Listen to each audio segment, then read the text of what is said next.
Hello Sorax Spacers, welcome to Sorax Pickups number 2. This one is late in coming. Unfortunately I broke my arm. For those who don't follow me on Twitter you won't know, I broke my arm in a football sliding tackle. So I haven't been able to record, mainly because I haven't been able to do my shirt buttons up, so certainly the video has had to be cancelled. But I'm back now. My arm is better. I mean, it's better in the fact that I can move it and it isn't painful to move anymore, but just trying to get the movement back into it. It has been in a sling for a long time, or for quite a while now, so. But anyway, I'm back into relatively good health, enough to pick up a game anyway, so there we go. And I'd like to wish, well, I hope you had a good Christmas and New Year, which seems odd to say in the middle of February. But anyway, I hope you had a good Christmas and New Year. I got some pickups from Christmas and some other games I picked up recently. So let's go through them. So a game I got fairly recently is Micro Machines 2 Turbo Tournament. Now I love Micro Machines. I had the original Micro Machines on the Mega Drive as a kid and loved it. Never had the second one, so it's good to get it now. And on the front there it says 97% gameplay. Sorry, no, 100% gameplay rating, 97% overall rating. That's from Games Master magazine, which I used to buy actually. And the quote on there says, probably the most playable game in the whole world. On the sticker. The most playable game. Surely all games are playable, otherwise they wouldn't be games, would they? Well, I guess what they mean by playable is that you can just pick it up straight away and you're in the action, you can go in, you don't need to read the manual, don't need any in-depth knowledge or anything like that. Anyone can just pick it up and play, so I'm guessing that's what they mean. And actually features Violet Berlin, who was a presenter on the Bad Influence video games TV show. She's a character in the game. I believe she wanted to be the fastest character in the game, but they already promised someone else to be the fastest character, so she's the second fastest player in the game. And interestingly, this cartridge is one of very few what they call J carts by Codemasters, which means instead of using a multi-tap, you have the two controller ports here, so that you could actually play not only 4 players for this particular game, but 8 players, because you could share a controller. So your 4 controllers meant 8 players. And Codemasters never actually licensed this technology to anybody else. So the J-carts are very limited. I believe there's only 6 games that use the J-cart, and the vast majority of them are Micro Machines. This is not actually the first one to have the J-cart. The first one, I believe, was Pete Sampras Tennis, which came out in '94, I believe, and this was also '94, but November '94 in Europe. So yeah, I think that's good technology for the time. I mean, it looks like nothing now, but like the lock-on technology with the Sonic and Knuckles, I think that's actually a really good idea. Next up, Mortal Kombat on the Mega Drive. I never actually owned this on the Mega Drive, obviously I do now. My first experience of Mortal Kombat was actually this, the Mortal Kombat trilogy. I didn't pick this up recently, I've had this for years. It's got quite a unique case to it, not like a regular PlayStation case, as so. And I absolutely loved Mortal Kombat trilogy, I really did. It introduced brutalities and the aggression, which promoted you to be more aggressive rather than defensive, so that's a good idea. And yeah, I love this. I bought it not really knowing what to expect. I didn't really know that much about Mortal Kombat, so playing this as a kid, it was great. And this is, to see all of the fatalities, and I never really knew any of the moves. I was always Liu Kang as well. I just spam that fire move he does. Like, I could always do the uppercut, obviously, to knock the players down onto the spikes and things like that, so that was very gruesome. But Mortal Kombat to me is probably my favourite fighting game. I used to like Bloody Roar 2 as well on the PlayStation 1. But yeah, back to the Mega Drive game. It was actually, they say, one of the leading games that led to video games ratings, the ESRB US system of games rating. And this, along with Night Trap on the Sega CD. So if anyone that knows Night Trap, you know why that led to the introduction of video games ratings. This version, if you put in a code, I mean in terms of the Genesis or Mega Drive version, as opposed to the SNES version, you get blood and fatalities, whereas in the SNES version they went down a completely different route to Sega, and instead of the blood they had sweat, and they didn't have the fatalities, so that sold a lot less than this version. But yeah, it just goes to show the different routes they took, and how instrumental this was in video games ratings. I'm sure most of you already know all of this, but you know, I like to try and teach you something on Sorax Space anyway.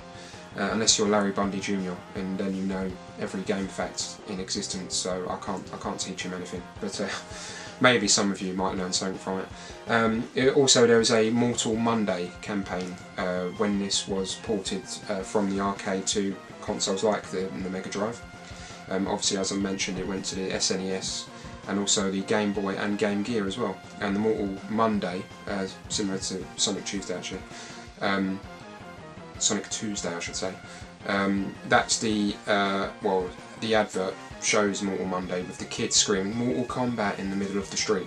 Yeah, it was that one. Yeah, so good to finally own this actually on the Mega Drive. I want to get 2 and 3 as well eventually. Next, Zany Golf. I didn't really want this, to be honest, but I saw it in a shop, and as you can see there, £4. And I should actually mention the prices of the other games before I continue, because I've forgotten. I paid £15 for this and £14 for this. So yeah, it's got a funny sort of case to this one. It's not really a hard case. It's similar to what you'd see in old VHS tape cases. Weird case. And a weird game actually. That's why it's called Zany Golf. You've got sort of what looks like hamburgers trying to destroy a castle with lasers on the front. Yeah, zany. That would be a lot more interesting if you could control a flying burger with a laser. But no, it's just a golf game. It was ported to the Mega Drive in 1990. It was originally on things like the Amiga and Atari ST. And actually earlier versions of this cartridge won't work on later Mega Drive models. I've tested mine. It works on my Mega Drive model too, but it's due to the lack of the TMSS on the cartridge, which is the trademark security system. So Sega would put instances of their Sega trademark in random places in their cartridge, I believe, and your console would detect that, and if not, it was an unlicensed game, or Sega would sue you for trademark infringement, because obviously you don't have the rights to use their trademarks. So that's the only really interesting thing about this game. Next up, Ultimate Soccer, bought at the same time as Zany Golf for £2, mainly because it was £2 and I didn't own it already. So yeah, just collecting Mega Drive games when I see them, if they're cheap, why not. Only 2 things to note about this game. 1, his foot is dangerously close to the other player's head, and 2, Sonic actually appears in this game. Yeah, not playing football though, just within the game's menus, but yeah, that's all I have to say about that one. Next, you might not have seen this one before, it's Super Big 2, or High Tau 2, I think, is the translation. And I basically saw it on eBay. I didn't know much about it, and as I'm into collecting Mega Drive games, I thought I'd pick it up. £25 it was, but I'd not seen it before, and I went on there recently just to see if there was another Super Big 2, and there was, but it was like one in Germany, and they wanted like over £25 for it, so yeah, it's based on a Chinese card game called Big, I think, so that's where the Big comes into it, Super Big 2. I'll just show you the inside. How much crime happens around my area? Every 5 minutes. So yeah, I picked it up thinking, well, it's £25, so if I've been ripped off, I've been ripped off, but it's a risk worth taking, I think, because it's quite a rare game from my understanding. Power Rangers, the movie. I've wanted this for a while, and I was actually speaking to Kingdom of Cards, the guys over at Kingdom of Cards, great channel by the way. I'll leave a link in the description, definitely check them out. They do videos on their games collections and video game board games as well. Yeah, good channel, check them out when you get a chance. I was talking to them about, they own this, and I think I said I've been wanting it for a while, so yeah, I finally got it. £15 I paid for it. There's another Power Rangers game on the Mega Drive which I do own, and it's nowhere near as good as the movie game. That one was like a one-on-one fighting game, whereas this is a side-scrolling beat-em-up, and I had this as a kid and did enjoy it, and I'm glad I've got it now. I did actually, back in Play Expo Blackpool, I've got a couple of games I bought from there as well to show you, which is a while now, last year. But yeah, I did actually see it for 12 quid in the market there, but I didn't ask, maybe it didn't have its manual, that was a possibility, but I probably should have picked it up then, but didn't. But anyway, I've got it now.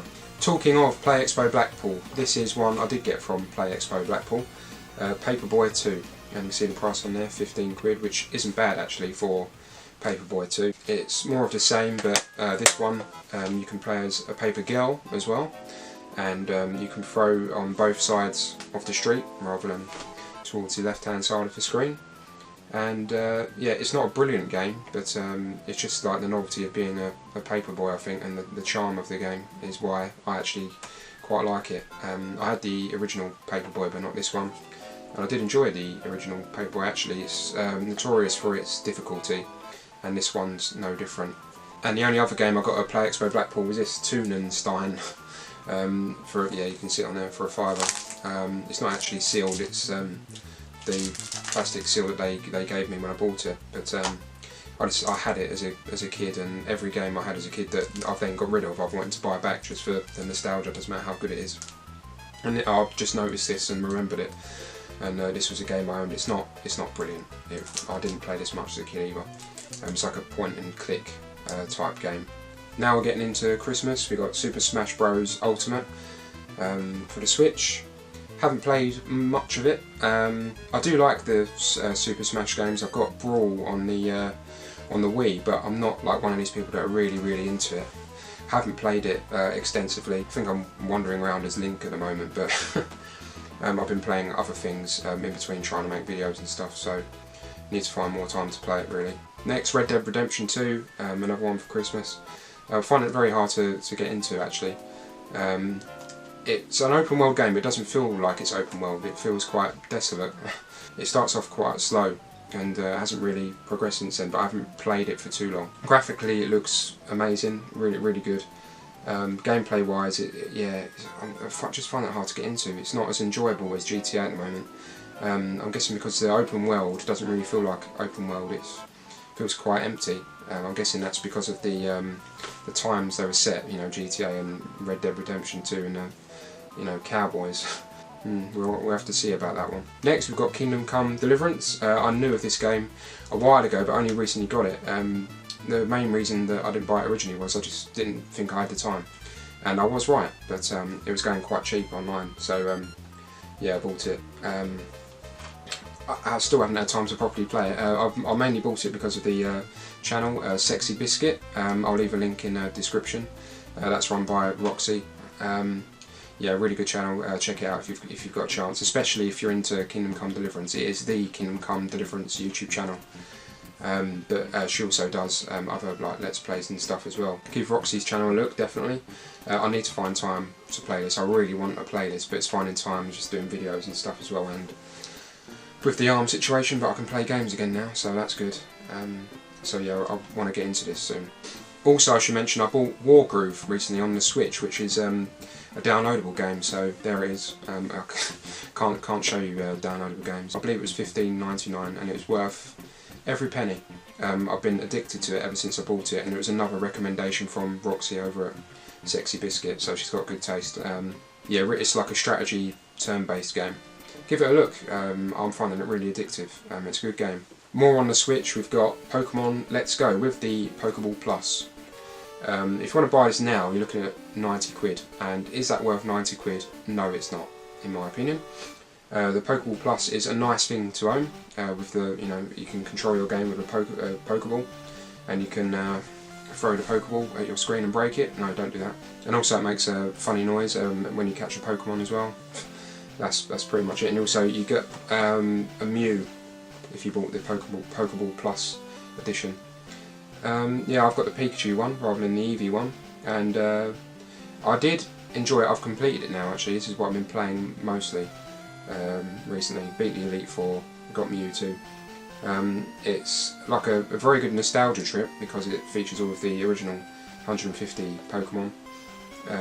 It's very simple though, and it's easier than games I played as a kid playing Pokemon. So my theory is that they've made it easy for kids to get into it, but back in my day Pokemon was harder and I didn't have any problem playing it, and neither did anybody else. It can be tedious and boring at times, I have to say. Pokemon Let's Go Pikachu, it is enjoyable, but, and you could argue that the other games are repetitive as well, but I think nowadays we're looking for something a little bit more. I think they've played it a bit too safe with this one, even though I believe they should stick with the successful formula and what Pokemon is. I think they've been a bit too safe with this one. It's a bit too boring, it's a bit too running around. I do like the new catching mechanic, that was refreshing, with the compatibility with Pokemon Go on the mobile, but it can be boring at times. I did enjoy it, but I would only get it if it goes cheap. I wouldn't spend a fortune on it. And last and most certainly least, we have another little Christmas gift I got, which is PlayStation playing cards. And I stupidly, by accident, ripped the box of it, but I'll live. So the case is of a PlayStation console. It's a nicely done case actually. It's even got the sort of grooves of a, or printed grooves of a PlayStation console on the back. And the cards, I'm not a big fan of the cards, to be honest. They're these black cards here, and they're not like traditional playing cards, so it might cause a bit of confusion if you're playing with someone that is used to standard cards, and then you throw this into the mix with different X's. And look, who wants to play with cards that look like that? They want a Queen of Hearts. They don't want an X of whatever that is. Yeah, so yeah, uses the different buttons: the triangle, circle, X, and the square. And it's mainly good for the metal case actually, the tin, which is my PlayStation Mini, because I won't be buying the PlayStation Classic anytime soon, unless it's, I mean, it has gone down considerably in price, hasn't it? But I'm not surprised. So yeah, this is my PlayStation Mini. So that wraps up my second pickups video. I hope you enjoyed it. In terms of what's coming up on the channel, next should hopefully be a Sorax based review, back to what I do best I think, and what the main bulk of the channel is. And we'll be focusing on another comedy games review, so should hopefully be working on that. Also there will be another pickups video, I think, coming up. And in terms of other videos that I've made on other channels, some are coming up. One on Foster's Game Reviews, it's a 1-minute game review. So check out his channel. I'll leave a link to that channel as well in the description below, because that's well worth checking out. And also I'll be featuring in a Sonic documentary coming up on fellow minister's channel, Samuel Victor of Pixels Limited. So I'll leave a link to his channel as well. That's definitely worth checking his channel out. So I'll be coming up on that, and also the links to those two videos will be on my channel eventually when they're up. I have a section on my channel, Sorax in Different Spaces, where I've got videos of me on different channels. Most recently it was on the Retro on Limb, which I'm now a member of. If you don't follow me on social media, you're not aware, I'm now a member of Retro on Limb, and I made a parody video of Fallout 76. So check that out if you haven't already as well. Thanks for watching. As always, I've been Sorax. Watch this space.